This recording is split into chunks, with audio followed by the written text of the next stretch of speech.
No. I've done like the really short pixie cut. Yep. Yep. Yeah. And that was a lot of it. Was he was just trying to kind of cut off any dead ends and give it a little bit more body and shape. Yeah, I did do a pixie cut before. Um,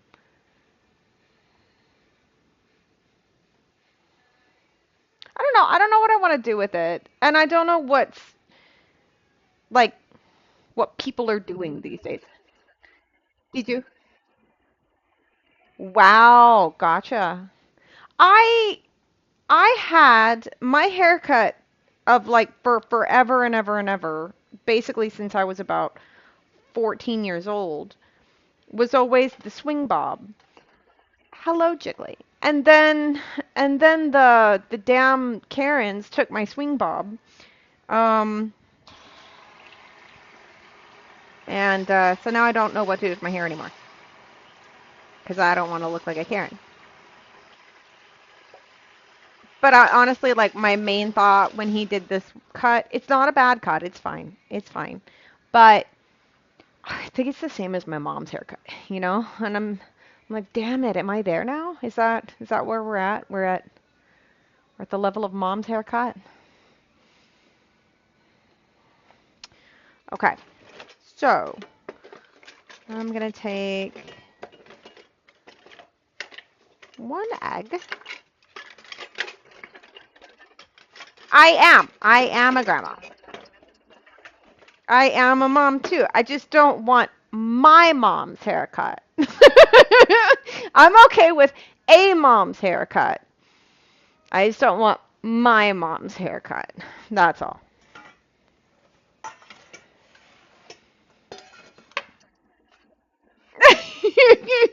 I mean, you can try.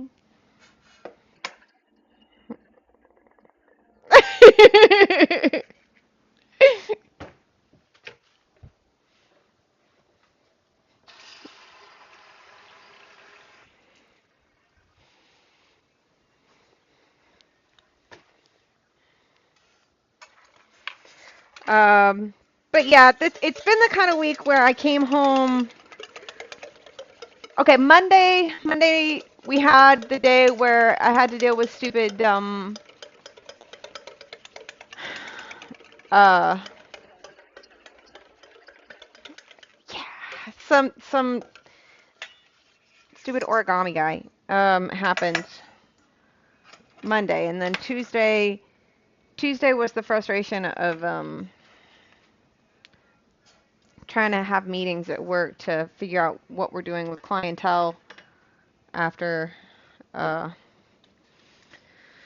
we lost the one member. And then Wednesday was a super fucking long day, and that was the day that we had the headshots done and the life skills party, which we had a really nice attendance to the life skills party.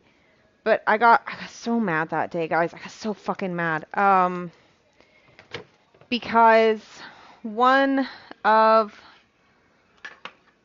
I had a without sound? I should have sound. Um my you guys know I've talked about my favorite youth, and he um he came in on Wednesday. Um and is it half a cup of I think it is half a cup. We started having a conversation where some shit came up that was very delicate, okay?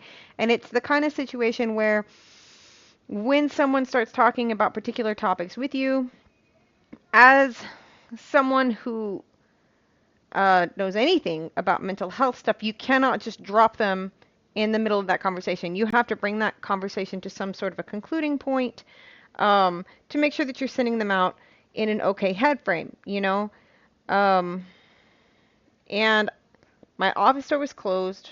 I'm trying to get that situation taken care of. And Jerry started banging on the door. And the first time he did, he came in and he was like, hey, the lady for the sculpting class is here. But I still had 40 minutes.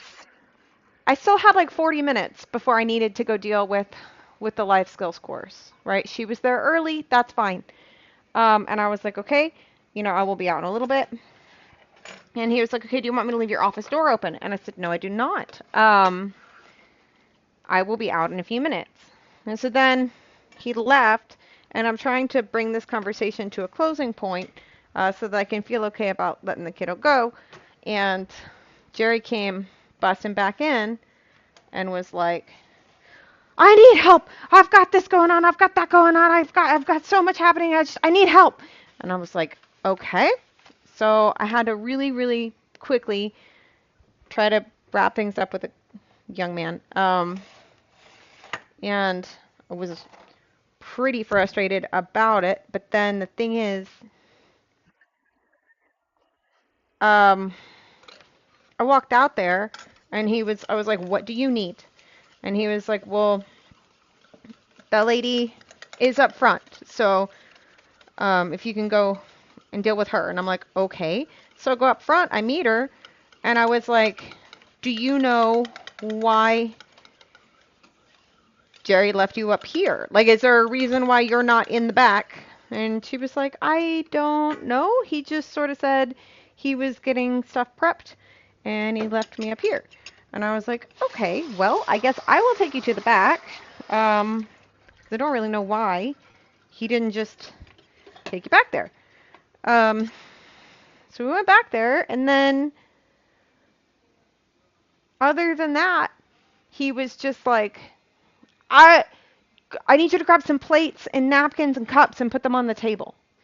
Somebody else had already grabbed plates and napkins and put them on the table. So his freaking out and busting my door down when there were a ton of other people who could help, and they did not need me to do anything. I walked the lady from the back or from the front to the back, and I got extra plates on accident. Like that is the extent of what I did. So I was fairly pissed. But I didn't want to talk to him that day because I wanted to wait and be calm so that when I approached him with solutions, not just problems. And then the next day, I got to work, and I think that's wrong. As soon as I walk in, one of the two gals across the hall from me were like, "Hey, you need to meet with Belle this morning." And I was like, "Oh, what's going on?" And they said, "Well, she just was really happy about the turnout for the kids during the life skills thing yesterday. And so she was like, this is what we need to be doing. These need to be more fun. You guys stop doing the boring stuff. Just focus on fun, fun, fun. Let's do fun things. Let's get them involved. Let's get them in here." And I was like, I've already got the next 2 months of life skills planned, and none of it is fun. I've got people that are scheduled, though, to come in and try to talk to our kids. So I had to meet with the boss, and she was like, "That's fine.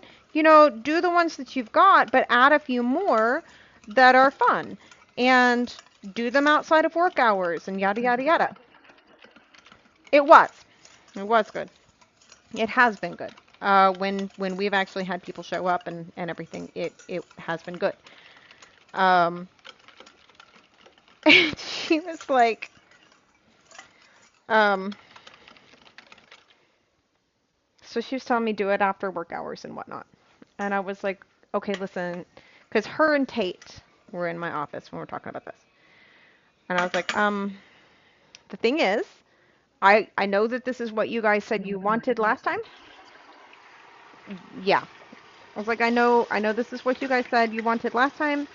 I said, but I came downstairs after that meeting last time, and was immediately told by my team, no, I don't want to do that. We'll do that in the summer. We're not doing that right now. And she was like, by who?